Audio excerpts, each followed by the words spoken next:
വിലക്കയറ്റം ഉണ്ടാവുകയും പെട്രോളിയത്തിന്റെ വില കൂടുകയും ഒക്കെ ചെയ്യുന്ന ആശങ്ക നിലനിൽക്കുകയാണ്. ഈ യുദ്ധത്തിന്റെ ഒരു അന്തരീക്ഷം ലോകത്ത് യുദ്ധത്തിന്റെ ഒരു അന്തരീക്ഷം ഉണ്ടാവുന്നു. നമ്മുടെ തൊട്ടപ്പുറത്തെ ശ്രീലങ്കയുടെ തീരത്ത് വെച്ച് തന്നെ കപ്പൽ മുക്കിയ സംഭവമുണ്ട്. കൊച്ചിയിൽ ഇപ്പോൾ ഒരു കപ്പൽ അടുത്തിരിക്കുന്നു. വലിയ ആശങ്കയാണ്. അമേരിക്ക എന്താണ് ചെയ്യുന്നതെന്ന് അറിയില്ല. ലോകത്താകെ ഉണ്ടാകുന്ന സംഘർഷമുണ്ട്. ഗൾഫിൽ നിൽക്കുന്ന ആളുകളുടെ പ്രശ്നമുണ്ട്. അവിടെ ഒരു ലെവലിനപ്പുറം സാധാരണ സിവിലിയൻസിന് നേരെ പ്രശ്നങ്ങൾ വന്നിട്ടില്ല. ഇറാന് പുറത്തുനിന്നാണ് അറിയുന്നത്. എങ്കിലും നോർക്കായും നമ്മുടെ ഗവൺമെന്റും ഇന്ത്യ ഗവൺമെന്റും അക്കാര്യത്തിന് ആവശ്യമായിട്ടുള്ള മുൻകരുതൽ അല്ലെങ്കിൽ സുരക്ഷ, ജനങ്ങളുടെ ജീവിതവുമായി ബന്ധപ്പെട്ടിട്ടുള്ള എല്ലാ സഹായത്തിനുമായിട്ട് തയ്യാറായി നിൽക്കുന്നുണ്ട്.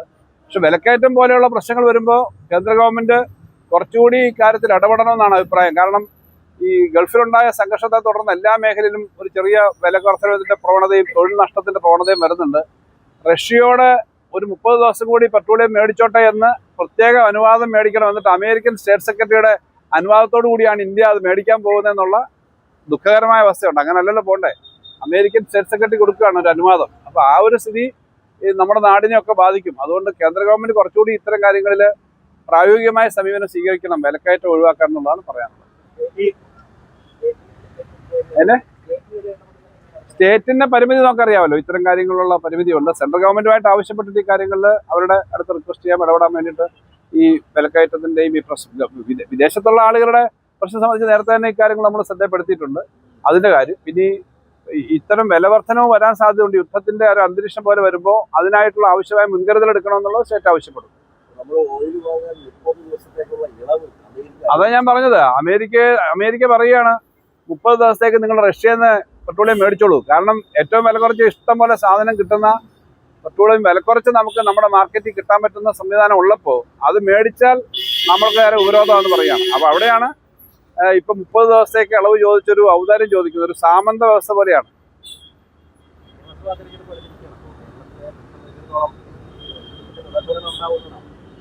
തീർച്ചയായും LDF ചെയ്തുകൊണ്ടിരിക്കുന്ന കാര്യങ്ങൾ ഏറ്റവും ജനകീയമായ കാര്യങ്ങളാണെന്നുള്ളത് ജനങ്ങൾ മനസ്സിലാക്കി അംഗീകരിക്കുന്നതാണ് ഞങ്ങൾ വിശ്വസിക്കുന്നത്. കാരണം ഇത്രയേറെ കാര്യങ്ങൾ ചെയ്യുന്ന ഒരു ഗവൺമെന്റ്, ജനങ്ങളുടെ കൂടെ നിൽക്കുന്ന ഒരു ഗവൺമെന്റ് വേറെ ഒരിക്കലും UDFന്റെ ഭാഗത്തുനിന്ന് ഉണ്ടാവില്ല എന്ന് എല്ലാവർക്കും അറിയാം. വളരെ പ്രധാനപ്പെട്ട കാര്യം, ഞാൻ കഴിഞ്ഞ ദിവസം ഒരു ഐക്യദാർഢ്യം നടത്തിയിരുന്നു നമ്മുടെ ഹിമാചൽ പ്രദേശിലെ മുഖ്യമന്ത്രിയും ഗവൺമെന്റും ഉണ്ട്. കാരണം ഹിമാചൽ പ്രദേശിലെ മുഖ്യമന്ത്രി കേന്ദ്ര ധനകാര്യമന്ത്രിയെ കാണാൻ എത്തി. കാരണം അവിടെ സാമ്പത്തികമായിട്ട് വലിയ തോതിൽ കേന്ദ്രം പണം വെട്ടിക്കുറച്ചിരിക്കുന്നു. അവർക്ക് ശമ്പള പരിഷ്കരണം പ്രഖ്യാപിച്ചു. BA കൂടി പലതും കൊടുക്കാമെന്ന് പ്രഖ്യാപിച്ചു. കൊടുക്കാൻ പറ്റുന്നില്ല, അത് വിഡ്രോ ചെയ്തു. അത്രയ്ക്കും സാമ്പത്തിക പ്രതിസന്ധിയിലാണ്. കേന്ദ്ര ഗവൺമെന്റ് അവരോട് കാണിക്കുന്ന ഒരു വിവേചനപരമായ നിലപാടാണ്. ആ സംസ്ഥാനത്തോടെ മാത്രമല്ല, എല്ലാ പ്രതിപക്ഷ സംസ്ഥാനങ്ങളോടും അത് തന്നെയാണ് കാണിക്കുന്നത്. കോൺഗ്രസ് ഭരിക്കുന്ന സംസ്ഥാനമാണ് ഹിമാചൽ പ്രദേശ്. ശമ്പളം കൊടുക്കാൻ പറ്റുന്നില്ല, DA പ്രഖ്യാപിച്ചത് വിഡ്രോ ചെയ്യുന്നു. അങ്ങനൊരു അവസ്ഥ ഒരു സംസ്ഥാനത്തിനും വരാൻ പാടില്ല. അതുകൊണ്ട് ഹിമാചൽ പ്രദേശ് എന്നല്ല, ഏത് സംസ്ഥാനമായാലും പ്രതിപക്ഷമായ സംസ്ഥാനങ്ങളോട് അങ്ങനൊരു സമീപനം കാണിക്കാൻ പാടില്ല. ഞങ്ങളിത് പറയുന്നത് രാഷ്ട്രീയത്തിന് അതീതമാണ്. കോൺഗ്രസ് ആയാലും മറ്റു പ്രതിപക്ഷ കക്ഷികൾ സംസാരിക്കുന്ന അധികാരത്തിലിരിക്കുന്ന സംസ്ഥാനങ്ങളോട് കാണിക്കുന്ന വിവേചനമാണിത്. ആ വിവേചനത്തിനോട് തെറ്റായൊരു സമീപനമാണെന്ന അഭിപ്രായമാണ് ഞങ്ങൾക്കുള്ളത്. കേരളത്തിൽ ഈ പ്രശ്നം വരുമ്പോൾ ഇത്രയും വിവേചനം കാണിച്ചിട്ടും നമ്മൾ അക്കാര്യത്തിനകത്തൊക്കെ പരമാവധി കവർ ചെയ്ത് എല്ലാ മേഖലയിലും ജനങ്ങളുടെ ഒപ്പം നിൽക്കുന്ന, ആനുകൂല്യങ്ങൾ കൊടുക്കുന്ന സമീപനം സ്വീകരിച്ചിട്ടുണ്ട്. അത് കൃത്യമായി പറയുക. വികസനമായിരിക്കും പ്രധാനമായി ചർച്ച ചെയ്യുക. കാരണം കഴിഞ്ഞ കുറച്ച് ദിവസങ്ങളായി വലിയ രീതിയിൽ തീർച്ചയായിട്ടും കേരളത്തിലെ ജനങ്ങളുടെ ജീവിത നിലവാരവും വികസനവും തന്നെയായിരിക്കും ഒന്നാമത്തെ കാര്യം. വികസനം എന്ന് പറഞ്ഞാൽ ഓരോരുത്തർക്കും വരുമാനവും ജോലിയും കിട്ടുന്നതാണ്.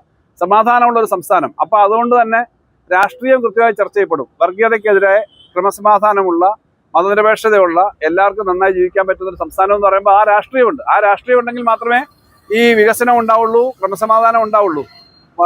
ആ രാഷ്ട്രീയം ചർച്ച ചെയ്തുകൊണ്ട് ഇപ്പോൾ ലോകത്ത് അമേരിക്ക പോലെയുള്ള രാജ്യങ്ങൾ അല്ലെങ്കിൽ യൂറോപ്പ്, അമേരിക്കയിലും മറ്റ് സ്ഥലങ്ങൾ, അമേരിക്കയുടെ നേതൃത്വത്തിൽ നടക്കുന്ന യുദ്ധത്തിന്റെ അന്തരീക്ഷം, യുദ്ധം ആരായിക്കോട്ടെ എവിടെ ആയിക്കോട്ടെ, കൊച്ചു കുഞ്ഞുങ്ങൾ മരിച്ചു വീഴുന്ന തൊട്ടപ്പുറത്തും ഇപ്പുറത്തുള്ള രാജ്യങ്ങളിൽ സ്വസ്ഥമായി ജോലി ചെയ്യാൻ കഴിയാത്തൊരവസ്ഥ ഉണ്ടാക്കുന്നത് ഒരു വലിയ ലോകത്തെ മുഴുവൻ അധികാരം കൈപ്പിടിയിലാക്കാനുള്ള അധികാരഭ്രാന്തിന്റെ ഭാഗമാണ്. അതുകൊണ്ട് തന്നെയാണ് ഇന്ത്യ റഷ്യയിൽ നിന്ന് പെട്രോൾ മേടിക്കരുത് എന്ന് പറയാൻ ധൈര്യം ഉണ്ടാവുന്നത് അമേരിക്കയ്ക്ക്, ട്രംപിന്. അപ്പൊ അത്തരം കാര്യങ്ങൾക്കെതിരെയുള്ള നിലപാടും രാഷ്ട്രീയമാണ്. ആ നിലപാടിന്റെ രാഷ്ട്രീയത്തിൽ ഉറച്ചു നിന്നുകൊണ്ട് ജനങ്ങൾക്കൊപ്പം നിൽക്കുന്ന നല്ല നിലപാടെടുത്ത് മുന്നോട്ട് പോകുക എന്നുള്ളതാണ് നമ്മുടെ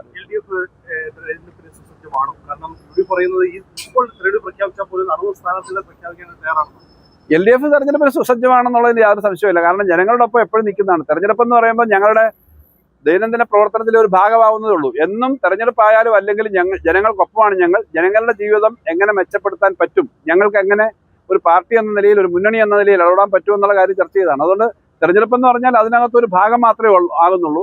എന്നും ജനങ്ങൾക്കൊപ്പം ഉള്ളവരാണ് ഞങ്ങൾ. അതിനൊപ്പം തന്നെ നിൽക്കും എല്ലാ കാര്യങ്ങളിലും. പറഞ്ഞ കാര്യങ്ങൾ പരസ്യം വലിയ തോതിൽ പ്രതിപക്ഷം ആയുധമാക്കുന്നുണ്ട്.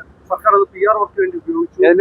KSRTC-യിലെ പരസ്യം PR വർക്ക് വേണ്ടി KSRTC-യിലെ പരസ്യവും മറ്റു പരസ്യങ്ങളും ഒക്കെ ഗവൺമെന്റ് സാധാരണഗതി കൊടുക്കുന്നതാണ്. കേരളത്തിലെ എല്ലാ പത്രങ്ങളിലും ജാക്കറ്റ് പരസ്യം വന്നുകൊണ്ടിരിക്കുന്ന കർണാടകത്തിൽ നിന്നും അല്ലെങ്കിൽ തെലങ്കാനയിൽ നിന്നുമാണ്. അതെന്തിനാ? ആ സംസ്ഥാനം പരസ്യം കൊടുക്കുന്നുണ്ട്. ഇവിടെ ചെയ്ത കാര്യങ്ങളാണ്. വലിയ ടണൽ ഉദ്ഘാടനം ചെയ്യുന്നു, വലിയ റോഡ് ഉദ്ഘാടനം ചെയ്യുന്നു, വലിയ പാലം ഉദ്ഘാടനം ചെയ്യുന്നു, ഇത്ര കാര്യങ്ങൾ ചെയ്യുന്നു എന്നുള്ളത് ചെയ്യുന്ന കാര്യങ്ങൾ പറയുന്നത് അത് പറയണ്ടേ ഗവൺമെന്റ്? അത് ഞങ്ങൾ ഇന്ത്യയിലെ ഏതൊരു സംസ്ഥാനവും പരസ്യത്തിന് ചെലവാക്കുന്ന പണത്തിനേക്കാളും വളരെ കുറച്ചേ കേരളത്തിൽ ചെലവാക്കുന്നുള്ളൂ എന്നുള്ള കാര്യം അടിവരയിട്ട് പറയാൻ ഞാൻ ആഗ്രഹിക്കുകയാണ്.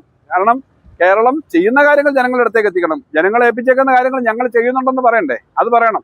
ഇവിടെ ആ പരസ്യം ചെയ്യാനായിട്ട് ഗവൺമെന്റിന് എതിരായിട്ട് പരസ്യം ചെയ്യാനായിട്ട് മറ്റ് സംസ്ഥാനങ്ങളുടെ ഫണ്ട് കൂടി ഉപയോഗിക്കുക, അല്ലെങ്കിൽ മറ്റ് സംസ്ഥാനങ്ങളുടെ ഫണ്ട് ഇത്രയേറെ ഉപയോഗിച്ച് ഇവിടെ പരസ്യം ചെയ്യുന്നതിനെ പറ്റി എന്താ ഒന്നും പറയാത്തെ? അവർ ചെയ്തോട്ടെ, ഞാൻ ഇതിനെതിരല്ല.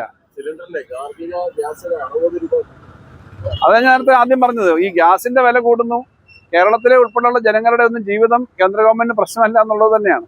ഞാൻ ഒരു കാര്യം ഉണ്ടായിരുന്നു ഇതിന്റെ KSFB-യുടെ ഒറ്റയ്ക്ക് ചോദിക്കാന്ന് ഞാൻ പറയാം. KSFB-ക്കാർ എന്തോ ഒരു പ്രശ്നമാണ്, ചോദിച്ചാൽ ഞാൻ പറയും. അത്